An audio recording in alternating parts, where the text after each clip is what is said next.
আবু জাহেলের চলতে চলতে আবু বকরের সঙ্গে যখন সাক্ষাৎ হয়ে গেল, আবু জাহেল চিন্তা করতেছে, আবু বকরকে এবার সাইজ করার সুযোগ পেয়েছি। আবু বকরকে বলল, হে আবু বকর, তুমি যদি কোন মানুষ যদি এই কথা বলে যে বাইতুল্লাহ থেকে বাইতুল মুকাদ্দাস 1 মাস থেকে 1.5 মাসের পর সেখান থেকে পেরিয়ে যদি আর ঊর্ধ্বগমন 7 আসমান পেরিয়ে আল্লাহর সাথে দেখা করে আবার চলে আসে, রাতের সামান্য সময় যদি আসে, এই কথা যদি কেউ বলে তুমি বিশ্বাস করবা কিনা? আবু বকর বলতেছে, কথাটা কে বলেছে? যে তোমার নবী, তোমরা যাকে পয়গম্বর মানো সেই বিশ্ব নবী বলেছে। আবু বকর বলতেছে, তুমি নিজে শুনেছো নাকি আমার নবী বলেছে? যে হ্যাঁ, আমি নিজের মুখে শুনেছি বিশ্ব নবী বাইতুল্লাহ সাহাবীদেরকে বলতেছে। আবু বকর সঙ্গে সঙ্গে বলে দিলেন, আমার নবী যদি এই কথা বলে তাহলে 100 ভাগ সত্য, তিনি যা বলবেন আর যা কিছু বলতেছেন সব কিছুই সত্য। সুবহানাল্লাহ।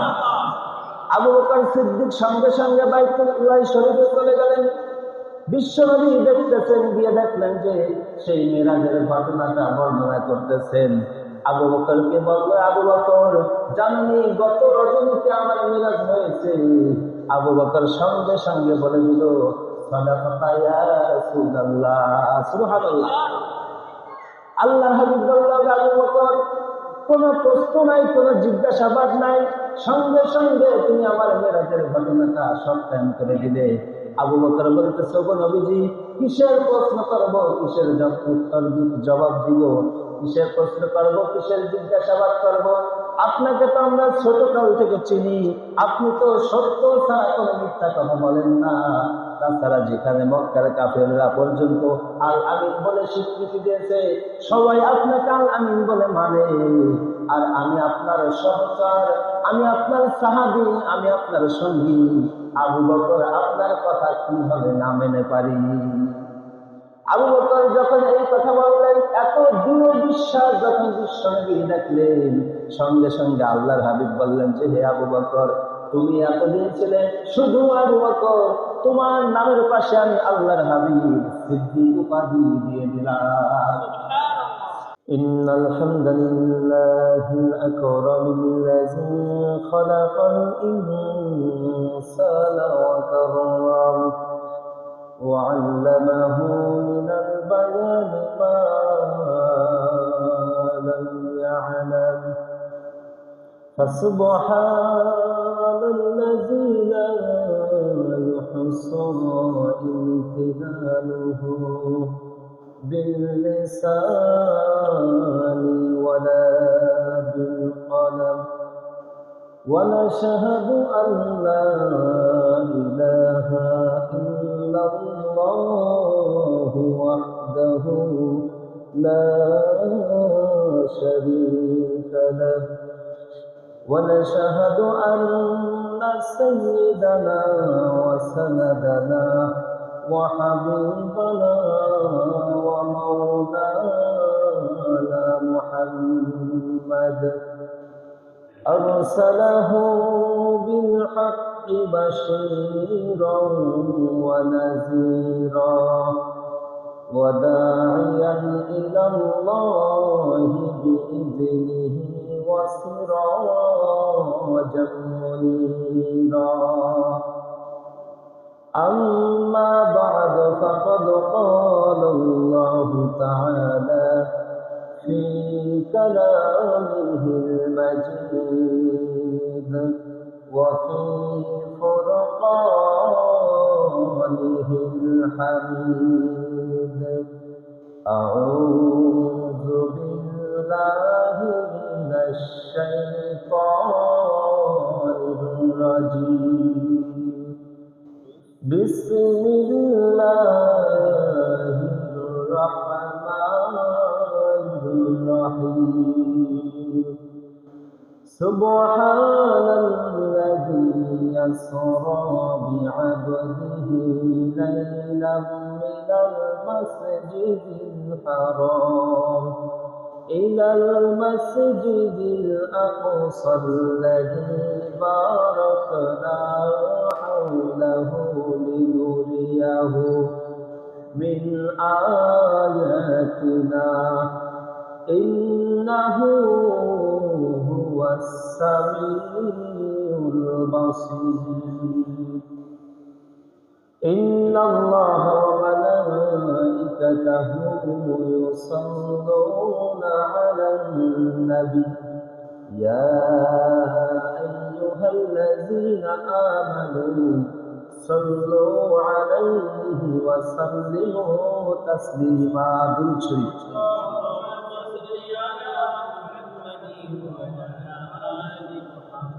كما صليت على إبراهيم وعلى آل إبراهيم إنك حميد مجيد اللهم بارك على محمد وعلى آل محمد كما باركت على إبراهيم وعلى آل إبراهيم إنك حميد مجيد بلغ العلا بكماله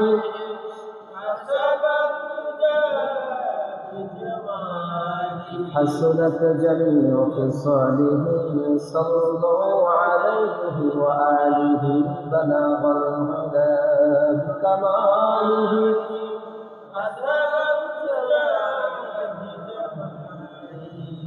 حسنت جميع خصاله صلوا عليه وآله الحمد لله আল্লাহ পাকের দরবারে লাখো কোটি শুকর ও সুজুদ যে মহান রব্বুল আলামিন আমাদেরকে আজ পবিত্র জুমার দিন জুমার নামাজ আদায়ের লক্ষ্যে তিনার ঘর মসজিদে আসার ও বসার তৌফিক দান করলেন সেজন্য মহান রব্বুল ইজ্জতের দরবারে কালিমাতে শুকর আদায় করে দিচ্ছি আলহামদুলিল্লাহ।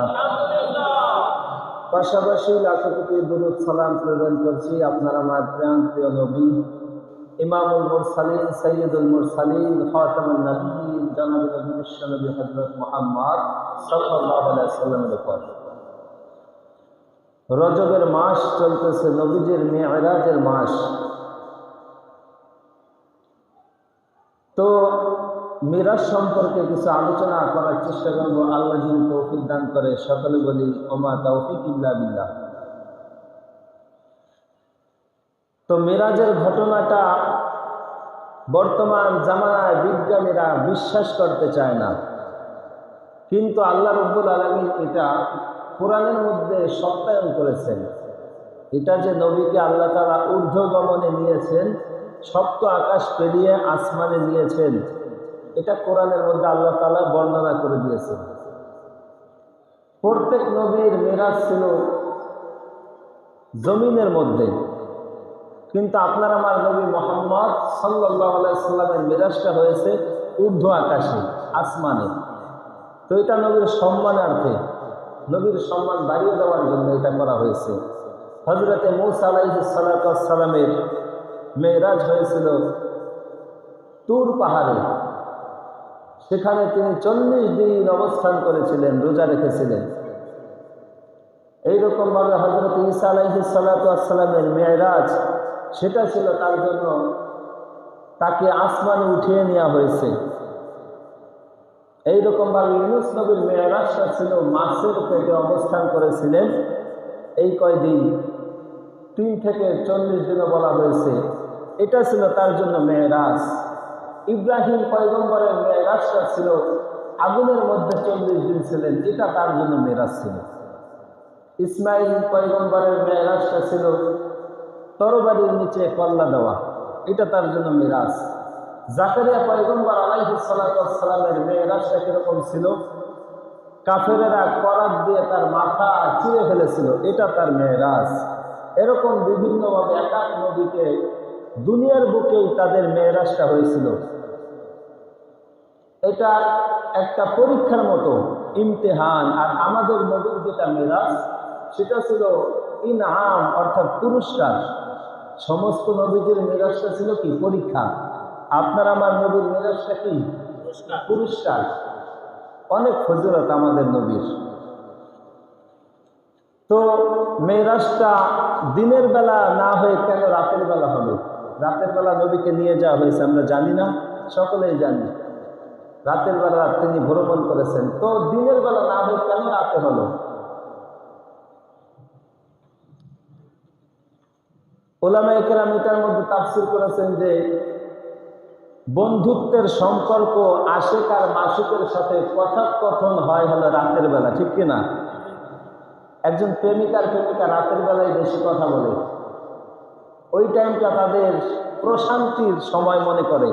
এজন্য আল্লাহ রাব্বুল আলামিন তার হাবিবকেও হাবিবের সঙ্গে কথা বলবেন, আশিক আর মাসুক দুজনে কথা বলবে, এজন্য রাতের বেলায় তিনি আল্লাহর কাছে নিয়ে গিয়েছিলেন। সুবহানাল্লাহ। আরেকটা তাফসীর করেছেন যে দিনের বেলা যদি বিশ্বনবীকে মেরাজে নিয়ে যাওয়া হতো তাহলে তো সকলে জানতো, দেখতো, না দেখে বিশ্বাস করতো না। না দেখে বিশ্বাস করার নাম কি? ঈমান। আল্লাহকে আমরা দেখেছি, দেখি নাই, না দেখে বিশ্বাস করি, ভয় করি, এটাই ঈমান। তো নবীকেও আল্লাহ রাব্বুল আলামিন রাতের বেলা নিয়ে গিয়েছেন যাতে করে ঈমানের প্রতি গুরুত্ব, আগ্রহটা বেড়ে যায়, এজন্য রাতের বেলা ভ্রমণ করিয়েছিলেন। তো আমাদের নবীর মেরাজটা কি? পুরস্কার। আল্লাহ রাব্বুল আলামিন এ সম্পর্কে কোরআনের মধ্যে বিস্তারিতভাবে আলোচনা করেছেন। তো বিশ্বনবী সাল্লাল্লাহু আলাইহি সাল্লাম মেরাজে যাবে কেমন যেন দুলার বেশে, বরযাত্রীর বেশে দুলা নেওয়ার মতো মেরাজটা তার হচ্ছে। এরকম ভাবে যখন বর কোনো দুলা নেয়া বিবাহ করতে যায় তার সাথে বরযাত্রী থাকে না, পার্সোনাল একজন বন্ধুও থাকে, সে শুধু তার সাথে শুধু কথা বলে আর কারোর সাথে কথা বলে না। তো বিশ্বনবী সাল্লাল্লাহু আলাইহি সাল্লাম এরকম মেরাজে যাবে, আল্লাহ তাআলা জিবরাইলকে, মিকাইলকে সহ 70,000 ফেরেশতা পাঠিয়ে দিয়েছেন। সুবহানাল্লাহ। 70,000 ফেরেশতা হলো বরযাত্রী, বিশ্বনবী হলো দুলা নেয়ার মতো মেরাজটা হচ্ছে। এইরকম আল্লাহ রাব্বুল আলামিন মেরাজে নেওয়ার উদ্দেশ্যটা কি দেখলেন যে বিশ্বনবীর পিতাও দুনিয়া থেকে চলে গিয়েছে, মাও দুনিয়া থেকে চলে গিয়েছে, কাফের মুশরিকরাও নবীকে কটূক্তি করে, নবীকে নিয়ে ঠাট্টা বিদ্রুপ কষ্ট দেয়, তার চাচাও চলে গিয়েছে, খাদিজা আম্মাজান খাদিজাও দুনিয়াতে নাই। এরপরে আল্লাহ রাব্বুল আলামিন চিন্তা করলেন আমার হাবিবের মনটা ব্যথিত, দুঃখ কষ্টে ভরা, আমি আল্লাহ রাব্বুল আলামিনের দিদার দিয়ে, আমি তাকে পুরস্কার দিয়ে তাকে আমি দুঃখ কষ্টটা একটু কমিয়ে দিতে চাই। এজন্য আল্লাহ রাব্বুল আলামিন তার হাবিবকে আল্লাহর বাড়িতে দাওয়াত দিলেন, এটাই ছিল উদ্দেশ্য। তো আল্লাহ তাআলা জিবরাইলকে পাঠিয়ে দিলেন, জিবরাইল তাড়াতাড়ি যাও আমার বন্ধুকে নিয়ে এসো। আল্লাহ রাব্বুল আলামিন কোরআনের মধ্যে জানিয়ে দিয়েছেন এভাবে, সুবহানাল্লাযী আসরা বিআবদিহি লাইলাম মিনাল মাসজিদিল হারাম ইলাল মাসজিদিল আকসাল্লাযী বারাকনা হাওলাহু লিনুরিয়াহু মিন আয়াতিনা ইন্নাহু হুয়াস সামিউল বাসীর। আল্লাহ তাআলা 15 পারার মধ্যে সুবহানাল্লাযী সূরা বনী ইসরাঈলের মধ্যে শুরুতেই বর্ণনা করে দেয়, আল্লাহ রাব্বুল আলামিন জিবরাইলকে পাঠিয়ে দিলেন, জিবরাইল তাড়াতাড়ি চলে যাও, আমার বন্ধুকে নিয়ে আমার কাছে চলে আসো। জিবরাইল আলাইহিস সালাতু ওয়াস সালাম গেলেন, মতান্তরে বিশ্বনবী উম্মে হানির ঘরে শুয়ে আছেন, মতান্তরে কাবার হাতিমে শুয়ে আছে। দুইটি বর্ণনায় মুফাসসিরিনে কেরাম বলেছেন, যাই হোক বিশ্বনবী মক্কার ঘরে শুয়ে রয়েছেন। জিবরাইল তাড়াতাড়ি এসে বিশ্বনবীকে বললেন, ওগো নবীজি আপনি তাড়াতাড়ি তৈরি হয়ে নেন, আল্লাহ রাব্বুল আলামিন আল্লাহর বাড়িতে আপনাকে দাওয়াত দিয়েছে। সুবহানাল্লাহ। বিশ্বনবী সাল্লাল্লাহু আলাইহি ওয়াসাল্লাম ঘুম থেকে উঠলেন। আরেকটি বর্ণনা আছে বিশ্বনবী ঘুমানো অবস্থায় ছিল, জিবরিল আলাইহিস সালাতু ওয়াস সালাম আসলেন, এসে দেখলেন বিশ্বনবী শুয়ে রয়েছে। জিবরাইল সঙ্গে সঙ্গে ডাক দিলেন না। জিবরাইল কি করবে? নবীজি সরাসরি যদি বিশ্বনবীকে ডাক দেওয়া হয় তাহলে ঘুমের ব্যাঘাত ঘটবে, বেয়াদবি হয়ে যাবে। এজন্য জিবরাইল আলাইহিস সালাতু ওয়াস সালাম তার 600 পাখা একত্রিত করে বিশ্বনবীর পায়ের কাছে আস্তে আস্তে ঘষা মারলেন, পায়ের সাথে স্পর্শ করলেন। হঠাৎ করে বিশ্বনবীর ঘুম ভেঙে গেল। ঘুম ভেঙে যাওয়ার সঙ্গে সঙ্গে বিশ্বনবী দেখতে পাইলেন আল্লাহর ফেরেশতা জিবরাইল পায়ের নিকটে বসে রয়েছেন। আল্লাহর হাবিব বলতেছেন, জিবরাইল কি করলা তুমি? এত বড় একটা ফেরেশতা, তোমার পাখাগুলি আমার পায়ের সাথে স্পর্শ করে দিলা, আমাকে তো সরাসরি ডাক দিতে পারতা। জিবরাইল বলতেছে, ওগো নবী, আমি বড় ফেরেশতা হতে পারি, কিন্তু আপনার পায়ের কাছে আমার কোনো মূল্য নাই। আপনাকে যদি সরাসরি ডাক দিয়ে হয়তো বেয়াদবি হয়ে যেত, এজন্য আমি আপনাকে আমার পাখা দ্বারা স্পর্শ করে জাগ্রত করলাম। সুবহানাল্লাহ। আল্লাহর হাবিব লক্ষ্য করে দেখলেন যে ঘরের দরজা ভিতর থেকে আটকানো। জিবরাইল কিভাবে আসলেন? আল্লাহর হাবিব উপর দিকে তাকিয়ে দেখলেন যে ছাদটা ফাঁকা হয়ে গিয়েছে। ঘরের ছাদ কি হয়ে গেছে? ঘরের ছাদ ফাঁকা। আল্লাহর নবী জিজ্ঞাসা করলেন, জিবরাইল তুমি তো দরজা দিয়েও আসতে পারতে, উপর থেকে কেন আসলে? উল্টো দিক দিয়ে কেন আসলে? জিবরাইল বলতেছে, ওগো নবীজি, আজ রাতে যা কিছু হবে সব কিছুই উলট পালট হবে। সুবহানাল্লাহ। মস্তিষ্কের বাহিরে হবে আচরণগুলো, যেটার নমুনা আমি সর্বপ্রথম দেখালাম। দরজা দিয়ে প্রবেশ না করে আমি সরাসরি ছাদ ভেদ করে প্রবেশ করেছি। নবী গো, আজকে যা হবে সব হবে উলট পালট, জ্ঞানের ঊর্ধ্বে হবে। আপনি বুঝতে পারবেন না কি হবে। মানুষ শুনলে মনে করবে এটা আশ্চর্যজনক ঘটনা। আল্লাহর হাবিব জানাই দিলেন, জিবরাইল আলাইহিস সালাতু ওয়াস সালাম জানাইলেন, তাড়াতাড়ি উঠে পড়ুন, আপনার মেরাজ হবে। বিশ্বনবী তাড়াতাড়ি উঠলেন এবং ওযু করলেন। বিশ্বনবীকে হাউজে কাউসারের পানি দেওয়া হলো। জিবরিল ও মিকাইল আলাইহিস সালাতু ওয়াস সালাম দুইজন ফেরেশতা বিশ্বনবীকে ঠিক করে শুয়াই দিলেন। শোয়ানোর পরে বিশ্বনবীর সিনা মোবারক চাক করলেন।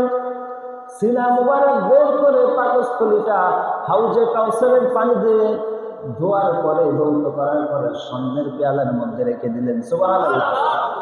যেটাকে বর্তমানে ওপেন হার্ট সার্জারি বলা হয়। বিশ্বনবীর সিনা মোবারক ছিঁড়ে ফেললেন। ছিঁড়ার পরে কলব যেটা রয়েছে অন্তর, সেই কলবটা ধৌত করে পবিত্র করে দিয়ে তারপরে আবার লাগিয়ে দিলেন। সুবহানাল্লাহ। কোনো সেলাই লাগলো না, কোনো ব্যান্ডেজ লাগলো না। ফেরেশতাদের মাধ্যমে আল্লাহ রাব্বুল আলামিন একটা আধ্যাত্মিক একটা শক্তি তার মধ্যে দিয়ে দিলেন। কারণ মিরাজে যাবে একটা পাওয়ার দরকার আছে না নাই? স্পেশাল একটা পাওয়ার লাগবে। কারণ আকাশের মধ্যে আকর্ষিক শক্তি রয়েছে, সেই শক্তি ভেদ করে বিশ্বনবী মেরাজে যাবে। এজন্য তার কলবটা ধৌত করলেন এবং কিছু শক্তি আল্লাহ তাআলা দান করলেন। সুবহানাল্লাহ। বিশ্বনবী সাল্লাল্লাহু আলাইহি ওয়াসাল্লাম এবার তৈরি হয়ে গেলেন, ওযু করে নিলেন। বুরাকও প্রস্তুত হয়ে গিয়েছে। সাহাবায়ে কেরাম আরজ করলেন, ওগো নবীজি, যেই বস্তুটার উপর, যেই যন্ত্রটার উপর আপনি সওয়ার হয়ে গিয়েছিলেন, বুরাক নামক যন্ত্র, সেই বুরাকটা কি? নবীজি বলতেছেন, দাব্বাতুল আবয়াজু ফাওকাল হিমারি দুনাল বাগাল, একটা সাদা ধরনের যন্ত্র, ফাওকাল হিমারি, গাধার চাইতে বড়, দুনাল বাগলি, এবং খচ্চরের চাইতে ছোট। গাধাও না, খচ্চরও না, মধ্যম আকৃতির একটা পশু। গাধাও না, খচ্চরও না, মধ্যম আকৃতির একটা পশু, তার নাম হচ্ছে বোরাক। কি নাম? অনেকে মনে করে যে ঘোড়ার উপর নবীজি গিয়েছেন। ঘোড়ার কথা তো উল্লেখই করা হয় নাই। ফাওকাল হিমারি দুনাল বাগলি অহুয়া বোরাকুন, সেটা হচ্ছে বোরাক। বিশ্বনবী সাল্লাল্লাহু আলাইহি ওয়াসাল্লাম বোরাক দেখে চিন্তা করলেন, ওগো জিবরাইল, আমি এত সুন্দর বোরাকের উপর সওয়ার হয়ে বাইতুল্লাহ থেকে বাইতুল মুকাদ্দাস যাব, আর সে মহল্লায় যাব। আমি জানতে চাই, আমার গুনাহগার উম্মত যখন কাল কিয়ামতের ময়দানে পুল সিরাতের পুল পার হবে, সেই সময় কি আল্লাহ রাব্বুল আলামিন এই বোরাক দিবেন নাকি? নবীজি মেরাজে যাবে, তখন আমাদের কি করে নাই? ভুলে নাই। কত দয়ার নবী, সেই নবীকে আমরা চিনতে পারি না। আল্লাহর হাবিবকে জানাই দিলেন আল্লাহ রাব্বুল আলামিন।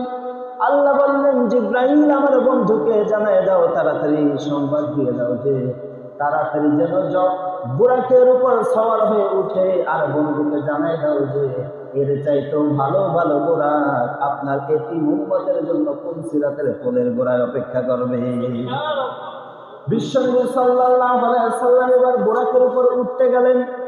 বুরাক নড়াচড়া করতেছে, বুরাক নিতে চায় না। তখন জিবরাইল বলতেছে, হে বুরাক, তুমি জানো নাকি তোমার পিঠে কে আজকে আরোহণ করবে? বুরাকের জবান খুলে গেল। কেনই বা জানবো না? তিনি তো আমাদের নবী। আল্লাহু আকবার। আল্লাহ তাআলা জানাই দিলেন, ওয়ামা আরসালনাকা ইল্লা রাহমাতাল লিল আলামিন। কেনই বা জানবো না? তিনি তো শুধু মানুষের পয়গম্বর না, পশু পাখি জীব জন্তু পাহাড় পর্বত চন্দ্র সূর্য সব কিছুর পয়গম্বর বিশ্বনবী মুহাম্মদ সাল্লাল্লাহু আলাইহি ওয়াসাল্লাম। তবে কেন তাকে নিতে চাচ্ছ না? বুরাক বলতেছে, আমার একটি আবদার রয়েছে, আমার একটি ওজন রয়েছে, আমার একটি আশা রয়েছে, আপনার কাছে ব্যক্ত করি। ওগো নবীজি, সামান্য সময়ের জন্য বাইতুল্লাহ থেকে সওয়ার হয়ে বাইতুল মুকাদ্দাস পর্যন্ত যাবেন। আমি জানতে চাই, কাল কিয়ামতের ময়দানে আপনি পুলসিরাতের পোল পার হওয়ার সময় আমি বুরাক ছাড়া অন্য কোনো বুরাকে যাবেন না। আল্লাহ হাবিব বললেন, ঠিক আছে বুরাক, তোমাকে আমি ওয়াদা করলাম, কাল হাসরের ময়দানে তোমার উপর চড়ে আমি আল্লাহর হাবিব তোমার উপর চড়ে পুলসিরাতের পোল পার হব। এবার বুরাক বলতেছে, নবীজি আমার উপর চড়ে বসেন, দেখেন আমি কি তাড়াতাড়ি দ্রুত গতিতে আপনাকে বাইতুল মুকাদ্দাস নিয়ে যাই। বুরাকের গতিটা এত ছিল, বুরাকের দু চোখের দৃষ্টি যত দূর পরে বুরাকের কদম সেখানে গিয়ে পড়ে। কারণ যে জিনিসটা বেশি দ্রুত গতিতে চলে ওই জিনিসের কদমটাও দূরে যায়, যেটা বেশি জোরে চলে সেইটার কদমটাও পিছে যায়, বেশি দূরে যায়। মানুষের দৌড়ানোর কদম আর এই যে বাঘের দৌড়ানোর কদম কি এক নাকি? বাঘ এদিক থেকে এক লাফ দিয়ে বাহিরে চলে যাবে, পারে না। বুরাকের গতি এত, বুরাক দু চোখের দৃষ্টি যত দূরে যায় বুরাকের এক কদম সেখানে যায়। বিশ্বনবী এবং চলে বসলেন এবং বলতেছেন, এত দ্রুত গতিতে আমাকে নিয়ে যাওয়া হলো, 1 থেকে 2 কদম যেতে না যেতেই আমি বাইতুল মুকাদ্দাসে পৌঁছে গেলাম। সুবহানাল্লাহ। যাওয়ার পথে বিশ্বনবী অনেক অলৌকিক ঘটনা দেখলেন। বিশ্বনবী সাল্লাল্লাহু আলাইহি সাল্লামকে আল্লাহ রাব্বুল আলামিন তো অলৌকিক ঘটনা দেখানোর জন্য দিনের বেলায় নিয়ে গেলেন। দিনের বেলার ভ্রমণটা হচ্ছে বাইতুল্লাহ থেকে মুকাদ্দাস পর্যন্ত, কিন্তু সেখান থেকে আবার রাত্রিকালীন ভ্রমণ হয়েছিল। দিনের বেলা যখন এদিক থেকে নিয়ে গেলেন, বিশ্বনবী দেখতে পাইলেন যে একটা হরিণ দৌড়াচ্ছে। হরিণ দৌড়াতে দৌড়াতে এক ব্যক্তি ধরে এটা খেয়ে ফেললো। খাওয়ার পরে হাড্ডিগুলো একত্রিত রেখে দিল, একত্র রেখে দিল, আবার হাড্ডিটা পুনরায় একটা হরিণ হয়ে চলে গেল। জিবরাইলকে জিজ্ঞাসা করলেন, জিবরাইল এটার অর্থটা কি? আর জিবরাইল বললেন, যখন নবীজি এটা জান্নাতের মধ্যে এইরকম কাজটা হবে, তারা যেটা ইচ্ছা করবে, যেটা খেতে চাইবে, তারা শুধু কল্পনা করবে, তাদের সামনে চলে আসবে। খাওয়া শেষ হয়ে গেলে আবার পাখিটা, বস্তুটা আবার আগের মতো হয়ে যাবে। তারপরে জিবরাইল আল্লাহর হাবিব যখন চলতেছিলেন, প্রতিমধ্যে জান্নাতের সুঘ্রাণ ভেসে আসলো। জান্নাতি ঘ্রাণ ভেসে আসার পর আল্লাহর হাবিব জিজ্ঞাসা করলেন, হে জিবরাইল, এত সুবাস, জান্নাতি সুবাস কোথা থেকে আসতেছে? আল্লাহর হাবিবকে বললেন, যে ওগো নবীজি, এই ঘ্রাণটা ফিরাউনের দাসীর কবর থেকে এই সুঘ্রাণ আসতেছে, কিয়ামত পর্যন্ত এই সুঘ্রাণ বইতে থাকবে। সুবহানাল্লাহ। কিয়ামত পর্যন্ত এই ঘ্রাণটা ছড়াতে থাকবে। এই ঘটনা বলেছিলাম জুমার মধ্যে, সংক্ষেপে শুনিয়ে দেই। ফিরআউন এত বড় পাপিষ্ঠ ছিল যে খোদা দাবি করেছিল, কিন্তু তার ঘরের দাসী এবং তার স্ত্রী এত দিনদার পরহেজগার ছিল যে আল্লাহ রাব্বুল আলামিন দুনিয়াতে থাকা অবস্থায় জান্নাত দেখিয়েছেন। তার স্ত্রীকেও দেখিয়েছিলেন, তার দাসী মাস্তা এবং তার দুগ্ধপোষ্য 2টা সন্তান, যাদেরকে তেলের মধ্যে পুড়িয়ে মারা হয়েছিল, তাদেরকে জান্নাত দেখিয়ে দেখিয়ে হাসতে হাসতে দুনিয়া থেকে বিদায় করে দেওয়া হয়েছে। সেই কবর থেকে ঘেরান আসতেছে। সফর আবার শুরু হয়ে গেল। বাইতুল মুকাদ্দাস যখন পৌঁছালেন, বিশ্বনবী বলেন, ফাআযানা মুআজ্জিনুন উকিমাতিস সালাহ। আমি গিয়ে দেখলাম যে আযান দিয়ে দেওয়া হলো, আযানের পরে ইকামতও দিয়ে দেওয়া হলো।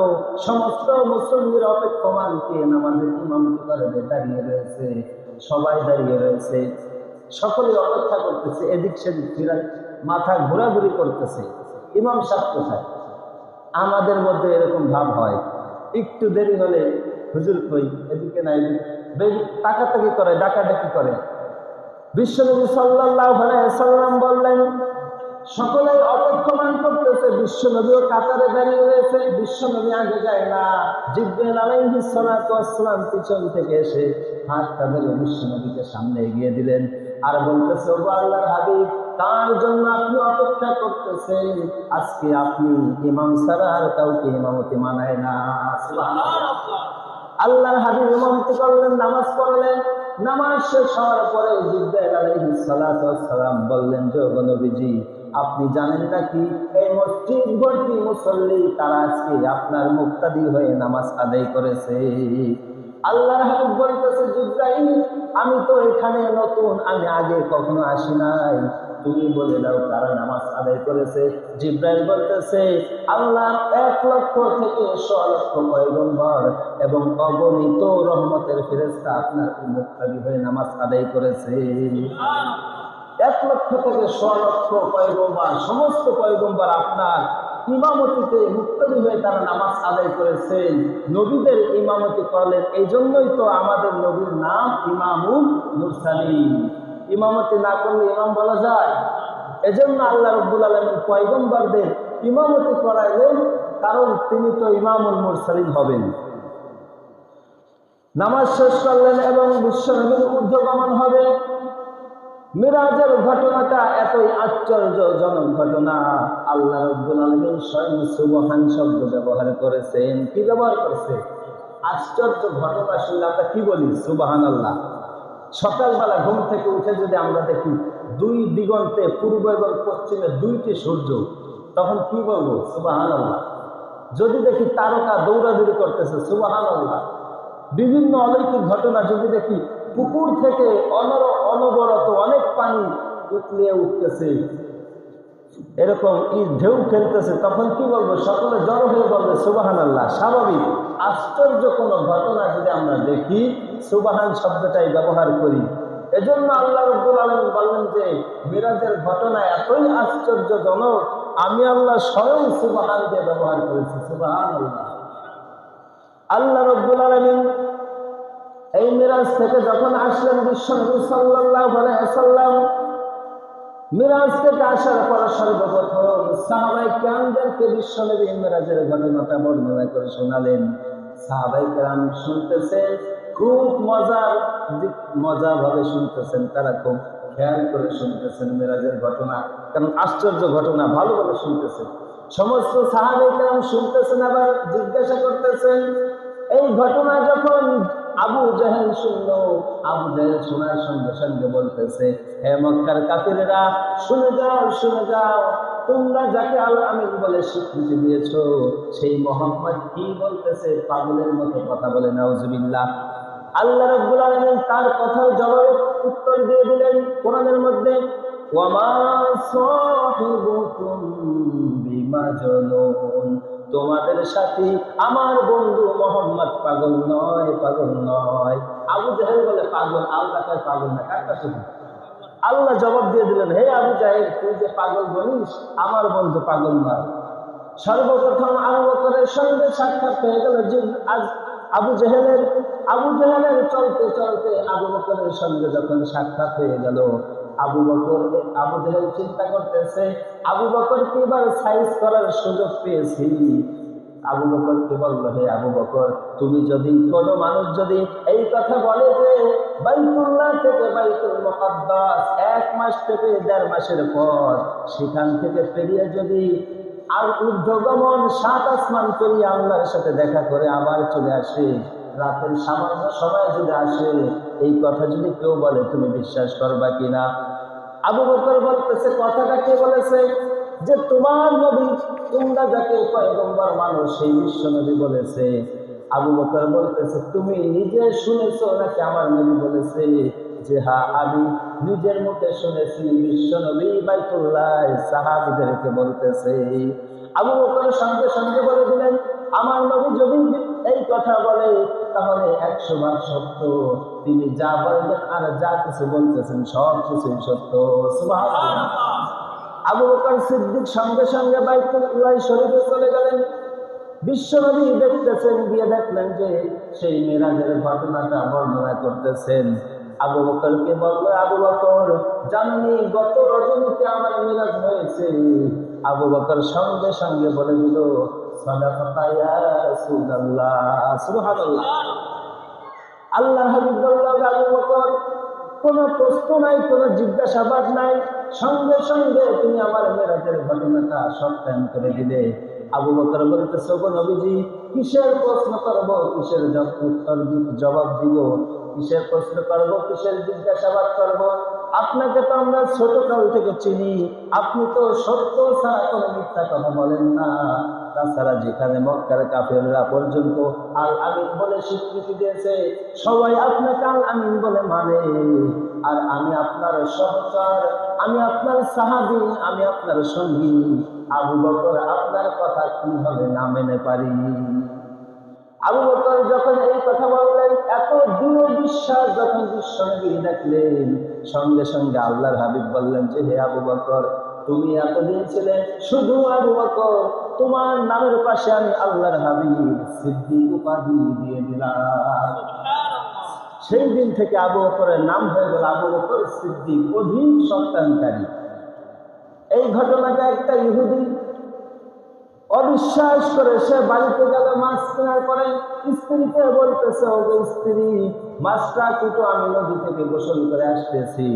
স্ত্রীকে মাছ কুটতে দিয়ে যখন ওই ব্যক্তি যখন নদীতে গোসল করতে গিয়েছে, কাপড় চোপড় রেখে যখন নদীর মধ্যে ডুব দিয়েছে, পুরুষ মানুষ ডুব দিয়েছে, ডুব দিয়ে উঠে দেখে মহিলা হয়ে গিয়েছে। সুবহানাল্লাহ। এটা কসাস নামে একটি ঘটনা ওই কিতাবের মধ্যে এসেছে। ডুব দিয়ে যখন দেখলো একদম সুন্দরী রূপসী মহিলা হয়ে গিয়েছে, পাশ দিয়ে একটা যুবক হেঁটে যাচ্ছিল, তার চেহারার প্রতি আকৃষ্ট হয়ে তাকে নিয়ে গিয়ে 7 বছর সংসার করেছে।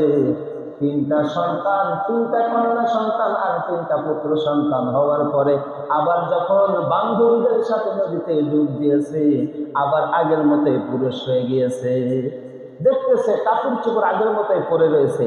ওই যুবক চিন্তা করলো, আমার স্ত্রী হয়তো অন্য কোথাও চলে গিয়েছে, ঘর বাড়ি হয়তো ভেঙে গিয়েছে। তারপরে যখন বাড়িতে গেলেন, বাড়িতে যাওয়ার পরে রান্নাঘরে গিয়ে দেখতেন স্ত্রী এখনো মাছ করতেছে। সুবহানাল্লাহ। কারণ মেরাজের ঘটনাটাই উল্টো পাল্টা, আল্লাহ নিজেই বলে দিয়েছেন। তারপরে যখন স্ত্রীকে বললেন, ওগো স্ত্রী, 7 বছর হয়ে গেল, 3টি ছেলে এবং 3টি মেয়ে সন্তানের মা হয়ে গেলাম, আর তুমি এখনো 7 বছর পর্যন্ত মাছ করতেছো। স্ত্রী বলতেছে, তুমি কি বলো, তোমাকে ভূতে ধরলো নাকি? স্ত্রী বলতেছে, ভূতে ধরছে তোমারে? মাছ করতে বসলাম মাত্র, আর বলতেছো 7 বছর, আবার বলতেছো সন্তানের মা বাবু হয়ে গেছো। স্ত্রী এবং বাহিরে বের হয়ে বলতেছে, হে এলাকার মানুষেরা শোনো, আমার স্বামী কি বলে, আমার স্বামীকে মনে হয় ভূতে ধরছে। সবে মাত্র মাছ করতে দিয়ে নদীতে গোসল করতে গিয়েছে, সে নাকি আবার 6টা সন্তানের জননী হয়ে গিয়েছে। 7 বছর সংসার করে আবার নাকি তিনি চলে আসছে। স্ত্রী তখন বলতেছে, ওগো স্বামী, এই ঘটনাটা হওয়ার পিছনের কারণটা কি বলো? এবং বলতেছে যে আমি বিশ্বনবী সাল্লাল্লাহু আলাইহি ওয়াসাল্লামের মিরাজের ঘটনাটা মিথ্যা মনে করে আমি বাড়িতে আসছি। আল্লাহ তখন স্ত্রী বলতেছে, এই জন্যই মনে হয় এই অবস্থা হয়েছে। স্ত্রী গো, স্বামী গো আমার, দুজনে চলুন বিশ্বনবীর কাছে যাই, তাড়াতাড়ি মুসলমান হয়ে যাব। ওই স্ত্রী এবং ওই পুরুষ যখন গেলেন, দুইজন যাওয়ার পরে দেখতে পাইলেন যে বিশ্বনবী এখনো মেরাজের ঘটনাটা বর্ণনা করে সাহাবীদেরকে শুনাইতেছেন। সুবহানাল্লাহ। মেরাজের ঘটনা এখনো বর্ণনা করে সাহাবীদেরকে শোনাচ্ছেন। ওই ব্যক্তি যাওয়ার পর সঙ্গে সঙ্গে মুসলমান হয়ে গেলেন। তো মেরাজের ঘটনা যে বর্তমান বিজ্ঞানীরা বিশ্বাস করতে চায় না, তাদের প্রশ্নের আমি কয়েকটি উত্তর দিব। 1 নাম্বার, তারা বলতে চায় যে বিশ্ব নবী মধ্য আকর্ষিক শক্তি পেরিয়ে কিভাবে গেলেন। তো আসমানে আল্লাহ রাব্বুল আলামিন কোন রাস্তা দিয়ে গেলে সহি সালামতে নিরাপদে বিপদমুক্ত যাওয়া যায়, সেই রাস্তাটা আল্লাহর ভালো জানা না নবীর ভালো জানা? আল্লাহর ভালো জানা না। আপনাদের এখানে আমি যখন সর্বপ্রথম আসছি, পথ জিজ্ঞাসা করে আসছি, তো কোন রাস্তা দিয়ে আসলে ভালো, তাড়াতাড়ি নিরাপদে আসা যায়, সেটা আপনারাই ভালো জানেন। তো এই আল্লাহ রাব্বুল আলামিন তার হাবিবকে মিরাজে নেবেন, কোন পথ দিয়ে গেলে বিপদ মুক্ত সহি সালামতে তাড়াতাড়ি যাওয়া যায়, সেই পথটা আল্লাহ ভালো জানেন, ওই পথ দিয়ে আল্লাহ নিয়ে গিয়েছেন। আরেকটা উত্তর হতে পারে যে আল্লাহ রাব্বুল আলামিন তাকে এত দ্রুত গতিতে নিয়ে গিয়েছেন যে আগুন মধ্য আকর্ষিত যে শক্তি, আগুন তাকে স্পর্শই করতে পারে নাই। সুবহানাল্লাহ। কারণ মোমবাতির উপর হাতটা দ্রুতই করবেন, দেখবেন হাতে লাগবে না, স্থির রাখবেন, হাত রাখা সম্ভব হবে না, এটাও হতে পারে। তো এইভাবে আল্লাহ রাব্বুল আলামিন তাকে নিয়ে যাওয়া হয়েছে। আবার তারা বলে যে আল্লাহর হাবিব মেরাজে গেলেন, উলামায়ে কেরাম বলে যে আকাশের নাকি দরজা আছে। তারা দরজা কোথায় পেল? আমরা তো রকেট চালাইলাম, দরজা পাই না। আমরা বলতে চাই যে উলামায়ে কেরাম আকাশের দরজা পেয়েছে কোরআনের মধ্যে। কিসের মধ্যে? আল্লাযী খালাকা সাবআ সামাওয়াতিন তিবাকা, আল্লাহ স্তরে স্তরে আসমানটা বানিয়ে দিয়েছেন, ঢালাই দিয়েছেন। আচ্ছা, ঢালাই দিলে তো ছাদটা বন্ধ হয়ে যায়, সেখানে যেতে হলে দরজা লাগবে কি লাগবে না? তো এইভাবে এখানে উলামায়ে কেরাম দরজা পেয়েছেন। বিশ্বনবী বলেন যে আমি যখন প্রথম আসমানে গেলাম, ফুতিহাতিল বাবাস সামা, আসমানের প্রথম আসমানের দরজা খুলে দেওয়া হলো। এর আরেকটা এক্সাম্পল দিলে বুঝতে পারবেন। এক লোক তার সন্তানকে বিবাহ করাইছে, ছোট বউ আর কি, বেটে 2 ফুট হবে, 2 হাতের হবে। তো বউ এত ছোট যে তার লেভেল আর কলসির লেভেল সমান হয়ে যায়। শাশুড়ি আম্মা বলছে যে একটু পানি নিয়ে আসো, কলসির কাছে গিয়ে দেখে তার মাথা আর কলসির মাথা কি সমান। এখন হুচুক খেয়ে পড়ে গিয়ে নাক ফুল করে গিয়েছে কলসির মধ্যে। এখন নতুন বউ চিন্তা করলো যে একে তো আমি বেটে মানুষ, সারাদিন দৌড়াদৌড়ি করি, আবার নাকফুল যদি হারায় যায়, শাশুড়ি তো আমারে রাখবে না, আমাকে মারধর করবে, আস্ত রাখবে না আমাকে। কি করা যায়? তাড়াতাড়ি হাত দিয়ে নাকফুল উঠানোর চেষ্টা করতেছে, কিন্তু পায় না। শাশুড়ি বলতেছে, বৌমা কই গেলা, পানি আনো না কেন? যে পানি আনবো কি, আমার নাকফুলটা পড়ে গিয়েছে কলসির মধ্যে, যে তাড়াতাড়ি উঠিয়ে নাও। যে আম্মা অনেকক্ষণ ধরে চেষ্টা করতেছি, কলসি তো তলাই পাই না। কলসির তলা নাই, নাকি তার হাত ছোট? 2 হাত, বইয়ের হাতটা কতটুকু হতে পারে? ছোট হাত। তো তখন শাশুড়ি আম্মা বলতেছে, কলসির তলা ঠিকই আছে, তোমার হাত, তোমার পুঞ্জি ছোট। তো বৈজ্ঞানিকরা আসমানের দরজা খুঁজে পায় না, কারণ তাদের পুঞ্জিটা ছোট, আসমানের দরজা ঠিকই আছে। তো বিশ্বনবী সাল্লাল্লাহু আলাইহি সাল্লামকে আল্লাহ রাব্বুল আলামিন এরকম আশ্চর্যজনক ভাবে মেরাজে নিয়ে গেলেন। সেই মেরাজটা সশরীরে হয়েছে। সুবহানাল্লাযী আসরা বিআবদিহি লাইলাম মিনাল মসজিদিল হারামি ইলাল মসজিদিল আকসা, মসজিদে হারাম থেকে মসজিদে আকসা পর্যন্ত নিয়ে দিয়েছেন। হারাম ইলাল মসজিদিল আকসাল্লাযী বারাকনা হাওলাহু লিনুরিয়াহু মিন আয়াতিনা, আমি আল্লাহ তাআলা ভ্রমণ করিয়েছি তাকে কিছু অলৌকিক নিদর্শন আমি আল্লাহ তাআলা দেখানোর জন্য। আল্লাহ তাআলা অনেক অলৌকিক ঘটনা দেখিয়েছেন।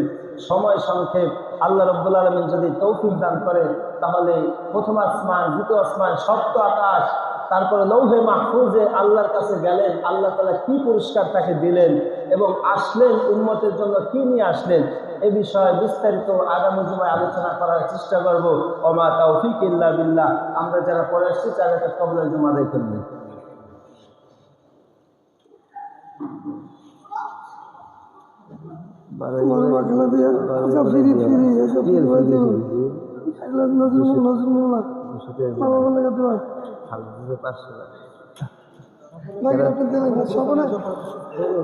স্বপন শেখ কম দিলে